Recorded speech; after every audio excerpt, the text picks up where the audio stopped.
Hello and welcome to the Victor Davis Hanson Show. This is our weekend edition when we do something a little bit different. Victor will have a middle section. We'll talk a little bit about a historical topic. We've got lots on the agenda before that. There's been so much news out, Biden and the Ukrainian war situation. So we'll talk about those things first and stay with us. We'll be right back. Welcome back to the Victor Davis Hanson Show. I have to apologize. My voice is not quite yet. You've had the Victor Hanson flu. I guess we have had a hiatus from our interviews. I think I probably gave it to you in the last interview.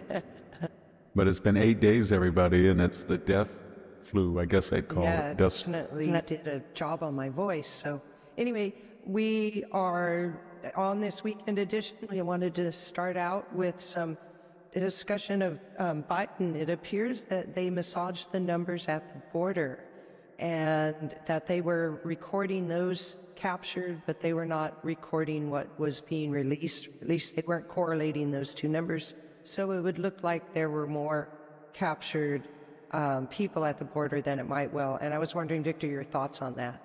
Well, if you do the math, and there were recorded somewhere between 10 and 12 million people crossed illegally into the United States during the Biden 4-year tenure. So you're talking about 3 million people perhaps by each year. And when you do the monthly arithmetic, you're getting up to 10,000 people a day. A day. That's the size of a community in my environs. And so the larger question is they kept saying they couldn't stop it, or they needed comprehensive immigration reform, or they needed bipartisan support. That was all untrue. It was a deliberate policy for two reasons. Number one, they inherited a secure border, and that bothered them. So the first thing that Joe Biden did was stop completion of the new section of the wall, reintroduce catch and release, allow people to apply for refugee status once they were here, and give them these strange apps where they could just, without any diplomatic audit or passports or anything, they could just push a button, get on a flight, and end up in Fresno, California at 2 in the morning. It was crazy. And now the Trump administration is trying to rectify that. They've almost sealed the border. But how do you get rid of 12 million people? That's 12 San Franciscos that we instantly created without. What gets me so angry is the Biden administration, not Mr. Mayorkas, not Mr. Blinken, not any of them said, we let in 12 million people, and so we have built 12 million housing units, or we have hired another 10,000 doctors. They didn't. They just unleashed these people in the inner city and rural communities and Hispanic barrios, and they were always exempt from the consequences of their own ideology. Do you think Mr. Blinken ever had to go to an emergency room and wait 5 hours while people came in who didn't speak English, who had never been in the United States, with an array of maladies they'd never seen a Western doctor in their life? That was the policy. So now the cleanup is going to take years. It's going to take years. And they're finding that the Mayorkas Homeland Security administration lied about how many people they apprehended. And think about this. Why didn't they just say this? We're not going to lie. This is intentional. We want people from the poorest sections of the world to come into the United States. That's the plan, because we want to give them parity.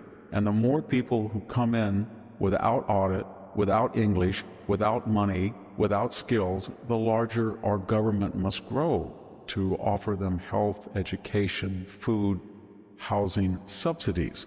And that means higher taxes, which are redistributive. So we're going to redistribute wealth, we're going to grow government, we're going to even out the playing field by bringing in importing poor people. We understand our message is static and inert. It does not appeal in elections anymore, but we're going to bring in a new demography, and under the auspices of our new 70% early and mail-in balloting rather than 70% on election day at balloting, we feel that this will be an election boom very quickly. That's what it was all about. Anything less was just a lie. And that's what they're doing. They're still lying. Joe Biden had no idea other than somebody used an auto pen and signed something. And he would have been for it anyway if they had explained what was going on to him. Well, apparently in California, the illegal aliens have caused a bloat of the Medicare system, and we're just finding out that Gavin Newsom didn't have enough money to pay for all the Medicare programs and all the Medicare assistance, and has borrowed upwards of $3.4 billion on the state budget, which is incredible for a state to do that. I was wondering your thoughts about your own state. Well, what is he going to do? He has 13.3% top rate. If you make over $1 million, you can get up to 16%. He's got the highest gas taxes in the country. He's got the highest kilowatt charges in the country. He's got among the highest sales tax. The appraisal of property is such that even though there's supposedly a 1 to 2% limit on property taxes, we have among the highest property taxes in the country. And so what do we find out? He started with a $76 billion annual deficit, and then he said he had balanced it. And now he has no money, and he says that that Medi-Cal is exhausted. Newsom doesn't understand what he created, because he and the architects of this disastrous state policies, they're completely immune. He lives in a $9 million home. All of these people, Nancy Pelosi, she's got a palazzo up in Napa Valley, a mansion in San Francisco. Jerry Brown is ensconced on his family estate in Grass Valley. Barbara Boxer is down in the Palm Springs area in a quiet and, affluent retirement. None of these people. You think Kamala Harris is going to experience any of this? You should go to the local emergency room, which I did 2 years ago. I think I was the only person there that spoke English. You should go to the grocery store, which I did yesterday. I think I was the only person there whose native language was English. When you bring in 12 million people and you concentrate them in certain loci, you put an enormous burden on local communities, most of whom are minority and poor, and they don't care. This was one of the worst things that's ever happened to this country, the destruction of borders and the demagoguing by the left, who made any but one who had legitimate objections, humane objections to it, as a racist, xenophobe, etc. And I don't know how long it's going to take, but it's going to take years, because California has an enormous drag, and that drag is, how do you offer parity to millions of Californians that cannot compete in the marketplace given their lack of education, linguistic fluency? So Victor, I want to go ahead and talk then about the Ukraine war. It seems that a lot of developments have been happening, of course, this week, and it seems that Putin has finally come to the negotiating table with the various groups. But there was something very interesting that happened this week that I thought showed something about Putin's war effort, and that is that he captured 438 fighters at Kursk. And when he first captured them, he said he was going to treat them like terrorists. I have a feeling that might have been a little bit of bluster. And Trump, he's really sticking to his guns, and he's bringing Putin, I think, to the negotiating table. At least he's got him talking right now, and I was wondering your thoughts on the latest Ukraine war. Well, the onus now is on Putin, because the first narrative was that the Biden policy of whatever it takes, meaning an unlimited supply of multi-billion dollars in aid and weapons to Ukraine without an accompanying strategy of victory, was going nowhere. It's led to 1.5 million dead, wounded, missing on both sides. So then they pressured Ukraine. And Ukraine very wisely reversed face and did not, Mr. Zelensky, stop the rudeness and back and forth arguing with Vance and Trump, and said, okay, but I need security. And they said yes. So then it was up to Putin, and Putin and his foreign minister had given signals that they like this new appreciation of their point of view. They feel that Ukraine is still part of the Soviet Union, and the Soviet Union, even though it's defunct, was the forerunner of Russia. Therefore, Russia has rights on all of Ukraine. That's not going to happen, that absorption. So where are we? I think right now they're poring over a map, and they're trying to see which areas are 60 to 70% Russian-speaking. What's their value? What's their minerals? What's their natural resources? Who is occupying them? Who is fighting over them? And can they make a line on a map that's a DMZ analogous to the 38th parallel in North-South Korea, and then can they put Western investment and American investment to rebuild Ukraine, and then to tell Putin, ultimately the United States will not have troops there, but it will be the ultimate guarantor. And it will tell Putin, if you try this again, you're going to be killing Americans. And we look at the status of your military right now, with all due respect, it's not good. You have 140 million people. The United States now is twice the size of Russia. And even in its debilitated state, if you look at the number of deployable jet aircraft, fighter aircraft, of non-American NATO European powers, they've got 2,000. Russia's got about 400. If you look at tanks, if you look at artillery platforms, if you look at manpower, the Europeans themselves, without any help from the United States, they have a population of 500 million people. So in theory, Putin is not in a good situation. His military is exhausted. It has no offensive capabilities, and he hasn't even touched the surface of European reserves. So if the Europeans match their rhetoric and begin to rearm and use their existing resources to deter Putin with a ultimate guarantee of U.S. intelligence, strategic nuclear shield, etc., then Putin will probably find some type of agreement. And if Trump does that, the question then becomes, would anybody else be able to do it? Let me just answer that question. Would the Europeans, Mr. Macron, Mr. Stormer, the NATO Supreme Commander, would any of them have been able to meet between Zelensky and Putin and get an agreement? They had 4 years, 3 years, they did not. Would Joe Biden have been able to do that? Anthony Blinken? Jake Sullivan? No, they didn't even make the attempt. Did Mr. Zelensky freelance? Did he have the wherewithal? Remember the spring offensive of 2022-23? Was he able to pressure the Russians?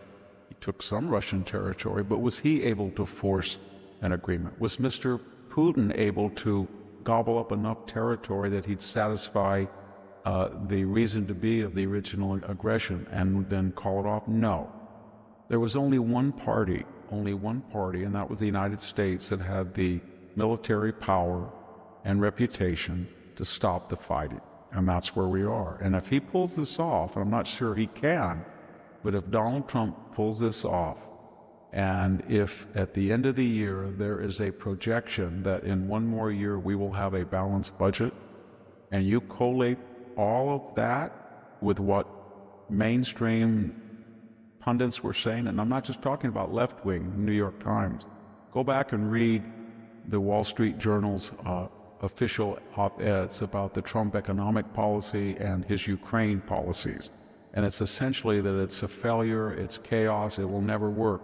But if Donald Trump balances the budget and finds peace, then he is going to be one of the most successful presidents in the last 50 years. Yeah, let's hope that it all works out well. It did look to me, I guess what I was looking at today in the news was that Putin was making gains in his war, but yet he was coming to the negotiating table, which is good. Last thing before we go to a break, and then we come back to look at your historical topic, which you haven't led on to me what it is this week, but that's okay. It is the really current thing today on Friday. The Democrats did threaten to shut down the continuance bill for spending so that they could keep the government open, but they have given in this week. And I was wondering if you had any thoughts on what the Democrats were up to. Well, the Democrats, remember when they were issuing these $1.7 trillion deficits each year, and they were nearing $7 trillion in aggregate deficits over the Biden four-year tenure, and we were getting up to $35 trillion. And by the way, that's $3 billion in interest per day, larger than the defense budget in aggregate for the year. When they were doing all of this, the Republicans said, this is unsustainable. We're not going to sign on the continuing resolution. And they said, that would be the worst thing in the world. There'll be plane crashes. There'll be federal, you're going to stop Social Security. This is horrible. Nobody would ever do that. So they said, okay, we won't do it. We'll have to wait till we win the election to try to bring fiscal discipline. And now it's the shoe's on the other foot. They're in the minority, and they don't want to sign on to the continuing resolution, and they want to stop it. And that would mean filibuster or something in the Senate. And that was going to be a losing argument, because if you shut down the government, they're going to get the blame.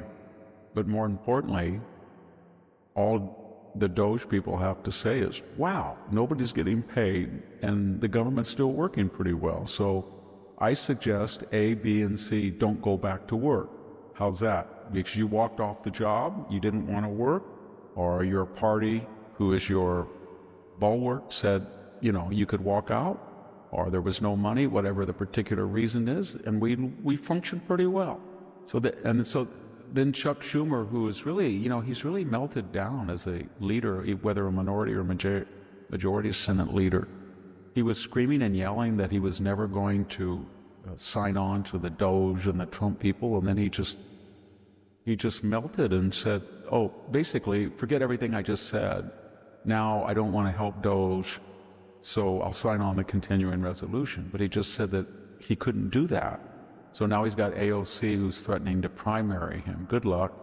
She's lost a lot of her luster because her shtick was always, I'm the most radical, crazy person in the Democratic Party. And once you have people like Bowman letting off fire alarms, as he did, lost his election, but he did do that. And then you have people like Al Green with his cane. And then you have the new AOC, Jasmine Crockett, who can't finish a word without talking about mediocre white boys. Then she seems kind of passé all of a sudden. And she's settling into early middle age, maybe. I don't know what it is, but she's not the firebrand that she thought she was. And Chuck Schumer, I don't know, he used to be, if you see clips from 2008, 2009, 2010, he was giving lectures on waste, fraud, and abuse in Social Security and Medicare and the need for the Obama administration. We forget in 2010, with the Tea Party movement, the reaction to the Tea Party movement by the incumbent administration and the Democrats in Congress is, well, we're not going to let them steal our thunder. We're going to cut. And of course, they didn't. There's a famous little riff where Barack Obama says, doesn't mean we're mean that we're cutting, but we're going to turn old Joe Biden loose. And you don't fool with old Joe Biden. Well, you do fool with him because he has his hand in the cookie jar. Good old Joe Biden just left office with a $20 billion slush fund for his left-wing NGO friends. So I don't know. The Democratic Party has been the greatest gift for Donald Trump. I mean, if you look at the theatrics, they won't stand for somebody with a brain tumor. They did that Ninja Turtle, whatever that was, video where the women were in kickboxing outfits and they were gyrating. You've had Al Green, as I said, screaming and yelling. You have Maxine Waters, who's predicting a civil war. You have Jasmine Crockett, who never got the Joy Reid message that it's a losing proposition to call 65-70% of the country mediocre white boys, and yet they continue to do it. And they just... I have a question about that, and I was going to save this for later, but the Democrats seem to be wanting to, or think that they can use a tactic of just sowing chaos and then they can create a chaotic atmosphere and maybe, I guess, win the midterm elections via that path. But it doesn't seem to be working. It seems to be destroying their image more than anything. Well, it's like they have a genie in a bottle, and the genie is called chaos, and they said, here's my wish, go. And they released it, or they released the kraken, so to speak, and it went out. They have no way of controlling it. So sometimes the kraken manifests itself with these insane takeovers of Trump Tower, or these clips that were on TikTok and videos today of foreign students with their faces masked going up to random drivers who were stopped because of their demonstration and calling them blank, blank, blank, you blank, blank, and yes, I love Hamas, blank, blank. And that doesn't go over well. The idea that we're inviting all of these people into this country to study, and when you got the president of Bernard College who says that the apartheid group on campus, the so-called Columbia divestment apartheid, were the prime drivers of violence and caused $30,000 in damage. And she's really talking about Mahmoud Khalil's group, who, by the way, was openly and overtly handing out flyers triumphantly about October 7th. That's a bad look to be protecting those people and say they have a right to come into this country, chase Jews, intimidate people, spark anti-Semitism, and glorify killing of 1,200 innocent Jewish civilians for the most part. And more importantly, Hamas is a group that still holds 5 American hostages, and these people are not American citizens for the most part. So that was one thing. And then, as I said, these congressional antics don't look good at all. Swarming Trump Tower and wearing the red shirts when it's all staged and somebody's funded does not look good. So there is no constructive agenda. No one is saying, this is the Democratic contract for America. We believe that we can cut in a better fashion than Donald Trump. We believe that we have a better tax policy. This is a better plan for strategic resolution in Ukraine. We feel that we will make our streets safer. Here is the problem on the border. Here is our new... There's nothing. They have no answers. All they have is the disaster that Biden left them. And what they don't understand, people are saying to them, okay, you don't like Donald Trump, you don't like what he's doing, what is the alternative? Just tell us.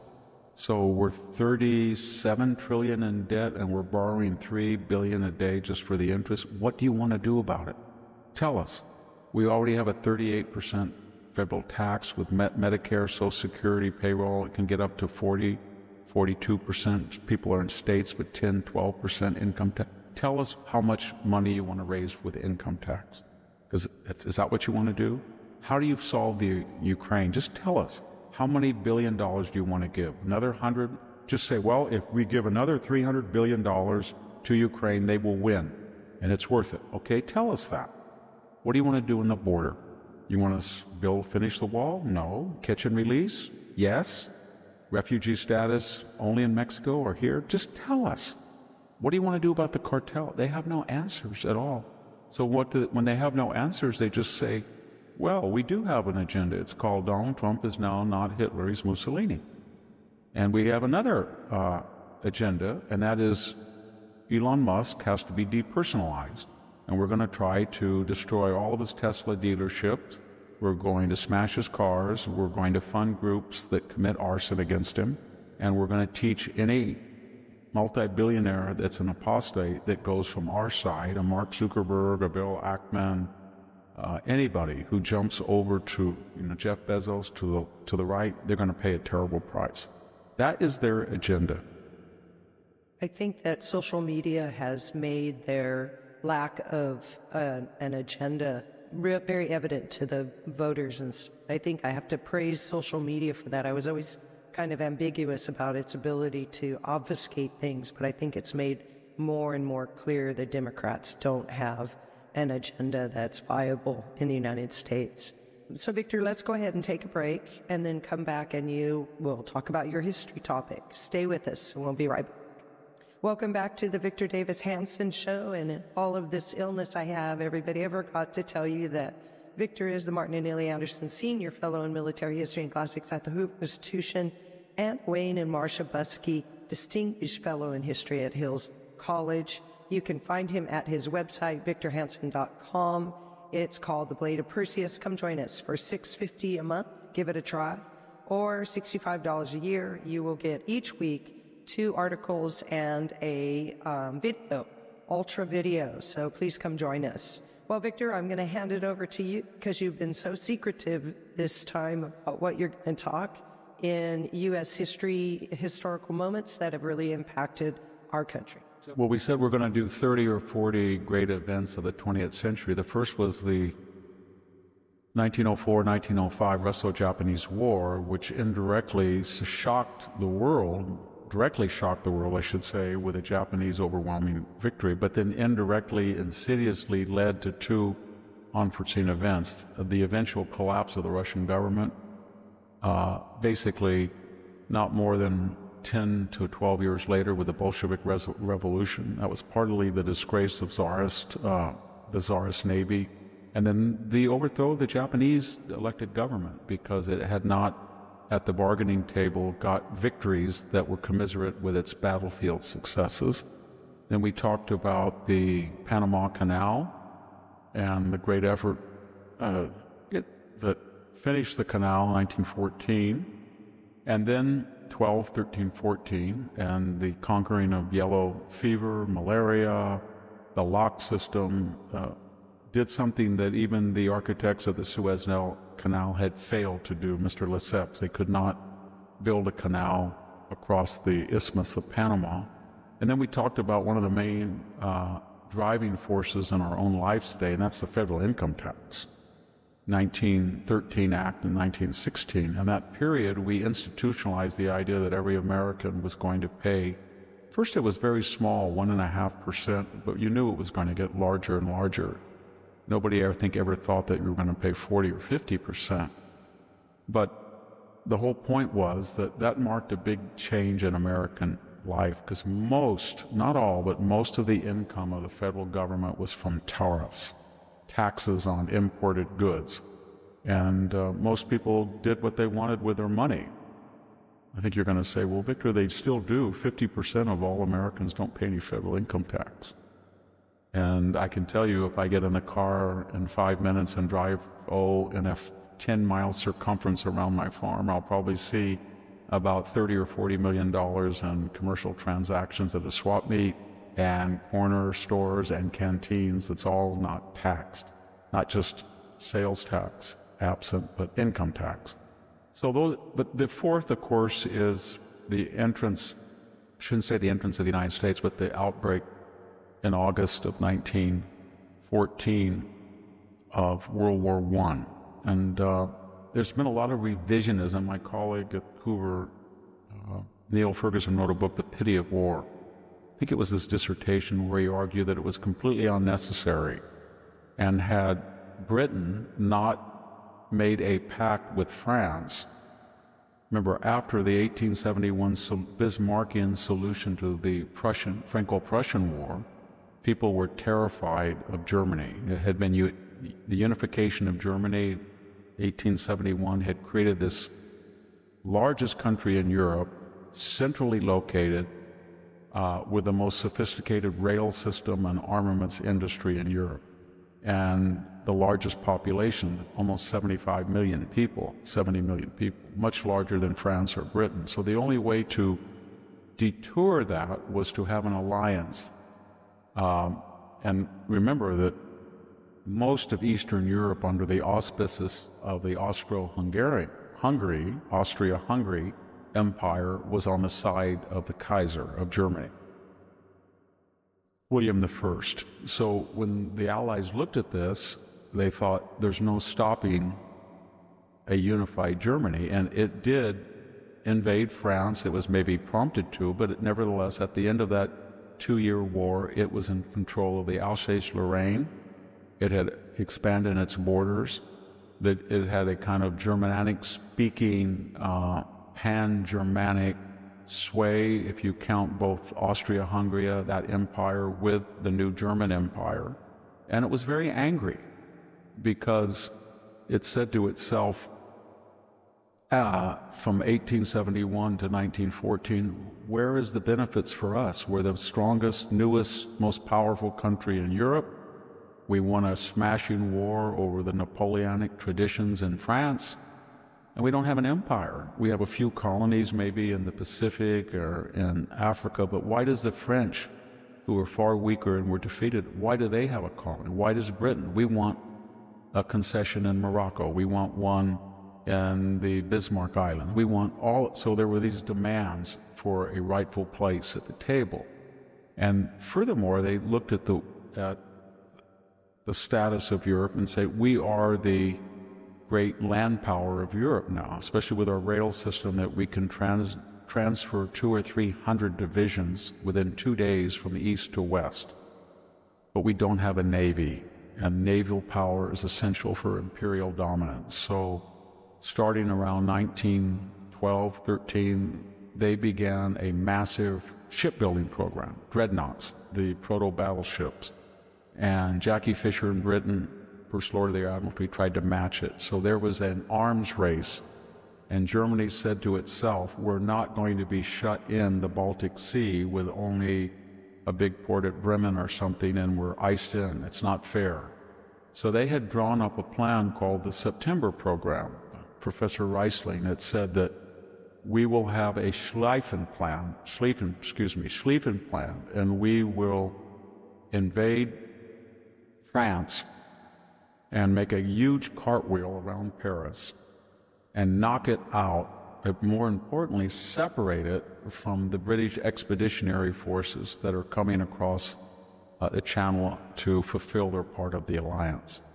And once we do that, and we will eliminate Belgium as a separate country, and we will take the French ports and annex them, and then make France into a subsidiary client state of Germany, and we will have ports on the Atlantic Ocean. This is what they did in World War II, and they succeeded at. People forget that the World War II agenda was simply a continuation of what they almost pulled off but failed to in World War I. So you could see the tensions building, and the only way to stop Germany traditionally had been for the democracies, France and Britain, to make an alliance over the top of their heads with Tsarist Russia. And that's what they did, and that supposedly kept the peace. But when you had the assassination of Archduke Ferdinand, and you had this upheaval in Austria-Hungary, and you had Russia claiming that Slavic peoples were being oppressed by these nationalist groups that were allied to German-speaking Austria, then that became the powder keg of Europe. And once it blew up, then each side began mobilizing. And mobilization meant that you either had to use it or demobilize very quickly. And national pride took hold, and Germany felt that given its performance in 1870 and 71, it would end the war very quickly. It would pivot into France, knock it out, separate it from the British. The British would sue for peace.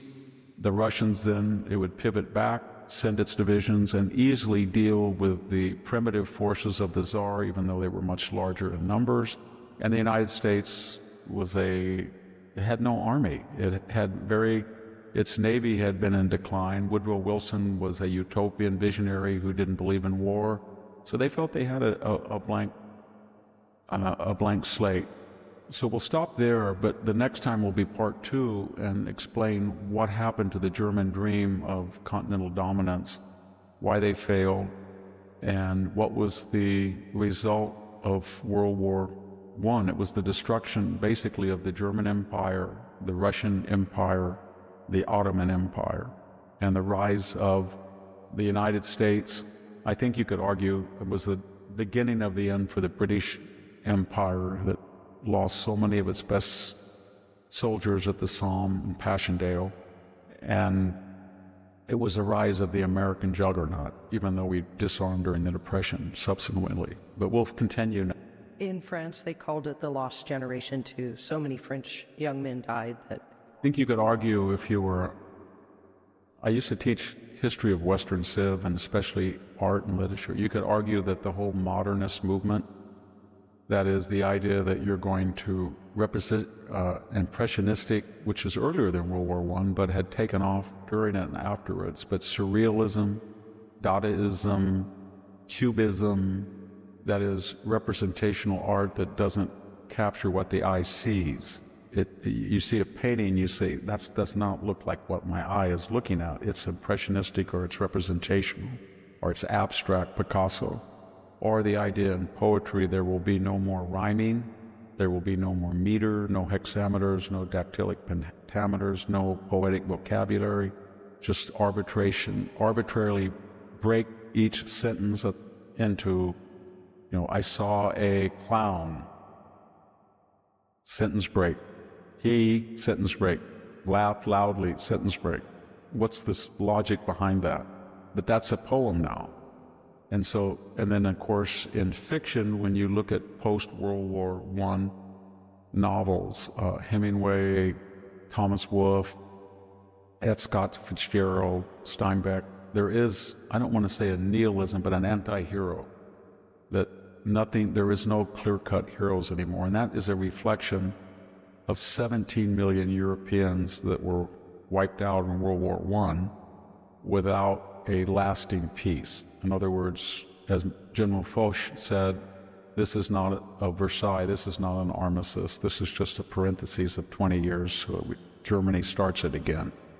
So it really had a crushing, depressing, nihilistic streak in European letters. When you want to look at the idea of real anti-Westernism, or anti-establishment, it started during the period right after World War I in Europe, and it also was a rise of a nationalism and a Nietzschean resurgence in Germany, the failure of the Weimar, and the idea that the myth, the stab in the back myth that Hitler capitalized on, that the German army never was defeated.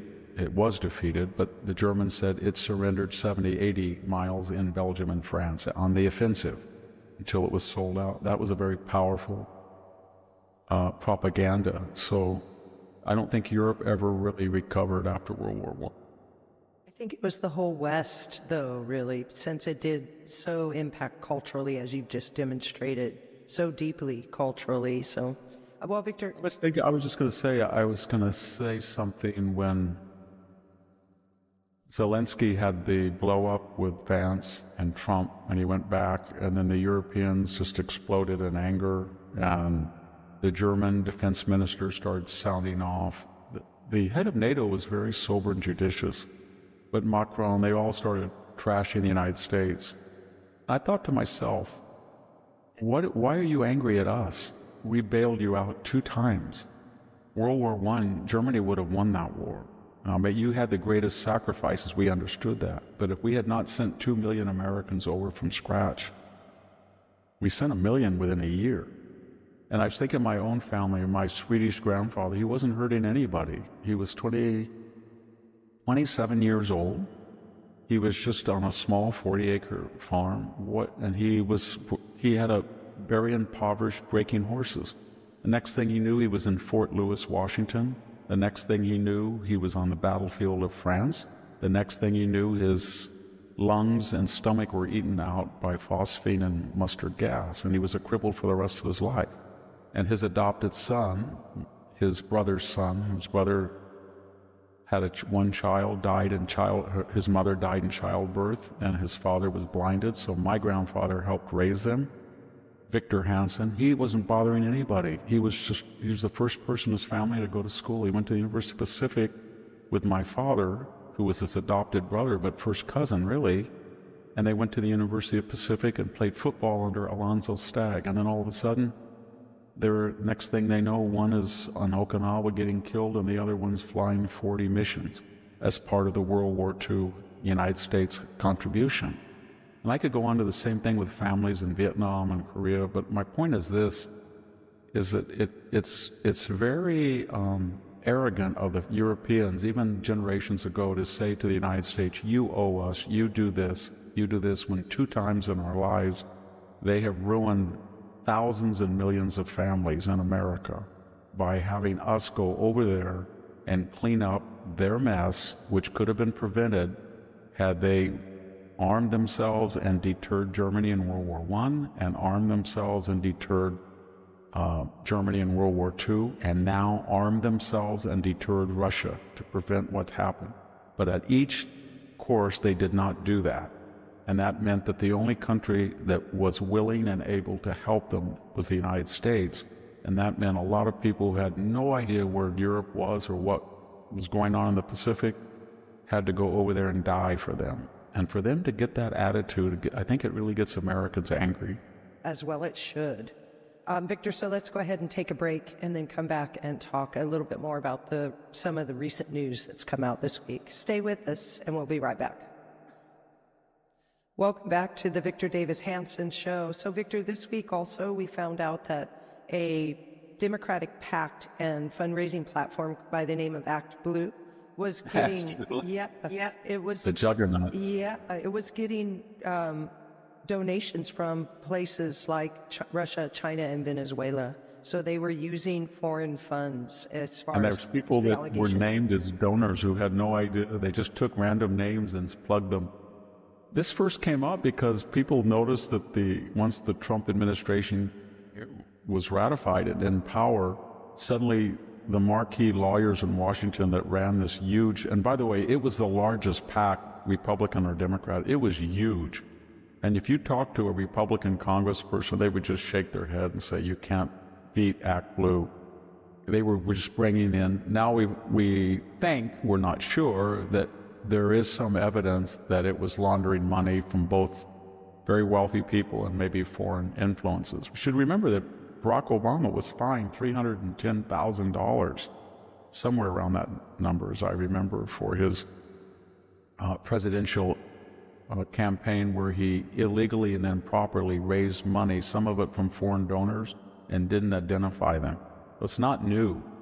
The other accusation, unproven, I think Elon Musk has made it, that there were sources associated with Act Blue donors and other foundations, Rockefeller Foundation, that have been supporting groups that are systematically trying to destroy Tesla, either attacking charging stations or dealers or individual cars. The idea is they want to create a deterrence that says, don't buy a Tesla, because if you do, we're going to go destroy it. And you should look at the clips that you probably have of Schumer, Obama, Biden circa 2014, 13 about Elon Musk, or Brian Williams, man is the next Thomas Alva Edison. He's brilliant. He's a Da Vinci. They all loved him. And the same was true of Jeff Bezos and Mark Zuckerberg. John Fetterman said a really astute thing the other day. He was talking about oligarchs. He said, don't use that word. Nobody really knows what they mean. And if you're demonizing oligarchs, well, that used to be our guys, and they were great. And Zuckerberg and all these people were giving hundreds of millions of dollars in their PACs to us. I don't know what his agenda or strategy is. I think it's to win a Senate seat in a rapidly turning red Pennsylvania. And he may be right. He may win. I have a question then about Elon Musk. He seems to be up against it as the head of Doge, but it seems to me this, if you want to get rid of waste and fraud in government, which all the Democrats have always said, then you need Elon Musk, because they've had all sorts of time to get rid of that waste and fraud, and they didn't do it. So we've got Elon out there doing that, and he's doing a great job. But I also notice he does things like call Mark Kelly a traitor, and I thought that he's not doing himself any favors, or is he just trying to imitate Donald Trump? He gets angry, he gets frustrated, he's lost half his wealth. His attitude is, they used to love me, and I what have I done wrong? I kicked the FBI out of Twitter. I stopped using social media to influence elections, which they were doing. I opened up Twitter, renamed it X. I give Starlink free internet service for people in the impoverished world, but especially the Ukrainians. They wouldn't be able to fight if they didn't have internet. And yet I don't even charge them. I recalibrated, rebooted NASA with SpaceX. Without me, we wouldn't have all of these satellites being successfully launched every week. Then I reinvented the car industry. And as owner of a Tesla, I mean, I think the Tesla that I have has 21,000 miles. There hasn't been one thing gone wrong with it, not one. And it has more power than a gas engine. If you don't travel, 300 miles on one, it'll go 320 miles, but very few people do that, and you charge it at home. It's been a wonderful car, and I think I'm going to give it to my son, who likes it, and buy another one to help Elon. In fact, I urge other people to do the same thing. I'd never have endorsed that as a political cause, but not that he's poor, but I really don't like bullies that turn on him. When I used to walk through Menlo Park or Palo Alto, anybody that had a Tesla 10 years ago was kind of very prestigious, and they were very proud. Or if I had colleagues, they would tell me they have a Tesla, and now they're ashamed of it. Isn't that weird? And I don't think the car's changed, has it? Did the car suddenly turn colors? No, it's still an excellent car. Elon, it's an excellent car. Don't worry about it. And maybe one of the last topics here. Did you notice that the Congress brought in mayors from Boston and Chicago and New York and was grilling them, and we didn't get a chance to talk about that? And I was wondering, do you think Congress has, what has it achieved by bringing these mayors in? And I just want to say they seem to dance around the word sanctuary. So I felt like, well, it was just a semantic struggle.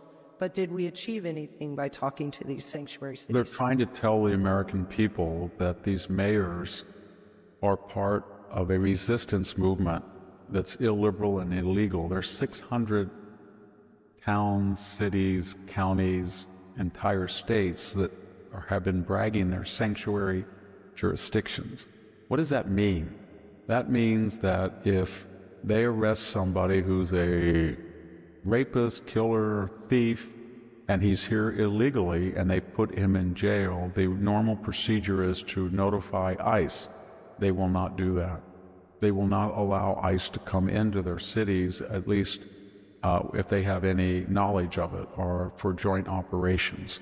And so they're basically saying, as South Carolina did in 1832, the federal government's law does not supersede our law. We are George Wallace at the gates of 1963 in the University of Alabama, and we say to you, not segregation today, segregation tomorrow, segregation, but illegal immigration today, illegal immigration tomorrow, illegal immigration forever. We're not going to obey.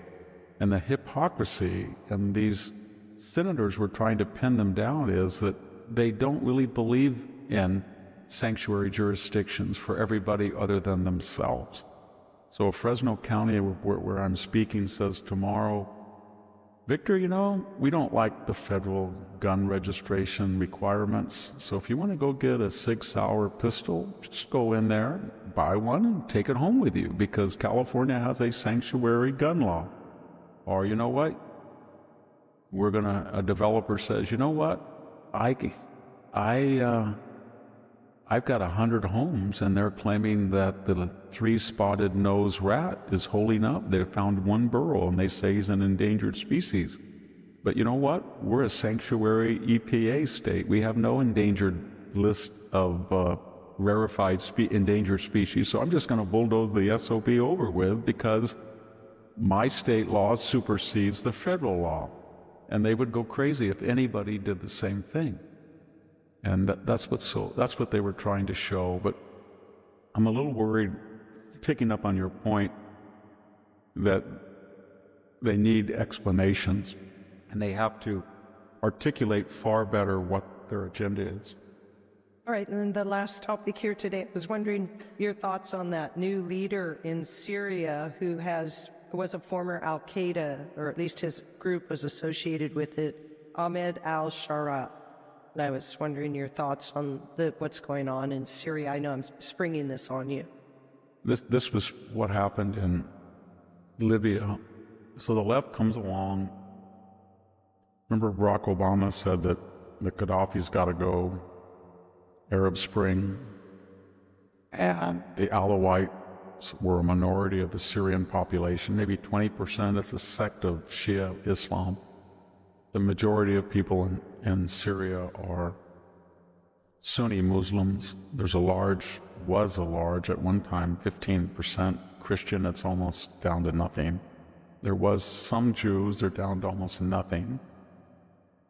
The point I'm making is that this horrific Assad dynasty, to maintain power with only a 20% ethnic base, was able to tell people that we protect religious minorities, especially Orthodox Christians, and that was one of the reasons that Putin claimed that he was an ally of the Hafez al-Assad and Bashar al-Assad, that they protected Christians in the way that Saddam Hussein had done. Remember, his foreign minister was a Christian. So then, no, but they don't represent this radical democracy movement then that the left always promulgates. And remember, they attacked Tulsi Gabbard because she had said they didn't care that Nancy Pelosi had gone over and kissed up to the Assads. She did that right during the Iraq War. Nobody said a word. In fact, she criticized George W. Bush to them. But the left in this universal democratization movement thinks that democracy is always the best form in these, to tell you the truth, tribal pre-civilizational societies. So they got rid of the Assads, and then you've got now Kurds, Turkish-orientated Sunni Muslim groups, Al-Qaeda Sunni Muslim groups, Alawite minorities, and the majority is just wiping them out. It's getting rid of the Alawites, it's persecuting the Christians, it's driving what few Jews out. And that's exactly what's going to happen to it. And so the left just can't come to the conclusion that there is no perfect answer. It's always a trade-off, 51% versus 49% in that part of the world. But they go in there with this imperial hubris and arrogance, and they say, you know what? We're going to get rid of the Ukrainian government, and we're going to get a Eurocentric government that protects gay rights and LGBTQ and Green New Deal, and we're going to make it like Europe. And what's the alternative? And they never think about a traditional Orthodox Russian-speaking area of Ukraine. And everything they go into everywhere, and they try to, they're not even like British imperialists. At least they got rid of Suti, the idea that a widow has to jump on the pyre, because they were strong. But look at us, we go into Afghanistan and we have George Floyd posters and a pride flag on the embassy and a gender studies, and we're weak. So their attitude is, these cultural imperialists come into our society and start to make these radical changes on sexuality, gender, the economy, etc., and then they can't even enforce it. They're weak. So they're loud and weak, but it would be much better to be very strong, like the British were, if you're going to go into those places, and don't broadcast what you're going to do. But that's it. Speaking softly with a club is much better than loudly with a twig, and that's when I get back to Elon Musk and Trump. I think they have to reverse the paradigm, and when they're criticized, they say, what is your view? What is the alternative? So instead of calling Senator Kelly a traitor, all he has to do is say to himself, would you please give us an alternate strategy that will save lives and resolve the Ukrainian war? If you think that we're cutting too many people, how will you solve the problem of borrowing $3 billion? Do you want to borrow $4 billion, $5 billion? You want to print more money? What's the solution to a $37 trillion debt and a $1.7 trillion deficit? I'm here with open ears.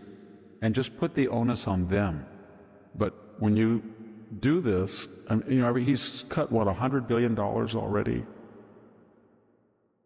I mean, what's up? That's 1/10 of $1 trillion, and we have 1.7, so we're like 1/17. It's nothing. Nothing. We've got so much more to cut. We've got to get the interest rates down so that $3 billion interest payment on the debt gets down to $1.5 billion. If it was down to 2 or 3%, we could manage have a window. The other thing very quickly is I don't know why Trump at this point is talking about all these tax cuts or refunds. He shouldn't. He should say there will be plenty of time to talk about changes in the income tax or tips and all that. We understand that. We're going to do that. But right now we don't have any money. We're trying to cut, and we've got to get a balanced budget before we do anything and experiment with the tax code. I mean, we're going to have the tax cuts renewed, and that'll be wonderful, but they've got to pay down this debt and this deficit. Well, Victor, this is the end of our show, and I'd like to read something from one of your readers at the website and a comment that was made by Peter. The Democratic Party and its voters seem driven by irrationality and a thirst for destruction. Their defiance of reality is an expression of the madness of our world. President Trump has exceeded expectations and has done more to confront and address societal insanity than I thought possible. His boldness and actions appeal to those who have not been overtaken by the cultural virus. But I am dubious that there is a quick fix for what ails us. Definitely, Trump's agenda needs to be successful, and Republicans need to win more elections for more lasting change. May God continue to be merciful to our nation and give us time to address the underlying problems. And I like that last sentiment there. So thank you, Peter. Very correct. And this is going to be a very tricky period to get through. It sure is. Well, thank you, Victor, for all your wisdom today. I know you're still not feeling too well, and I know that my voice doesn't need to be on here any longer than is necessary. We would like to thank our audience for choosing to join us this afternoon or morning or whenever it is that you've joined us. Thank you, everybody, for listening. It's much appreciated. This is Sammy Wink and Victor Davis Hanson, and we're signing off.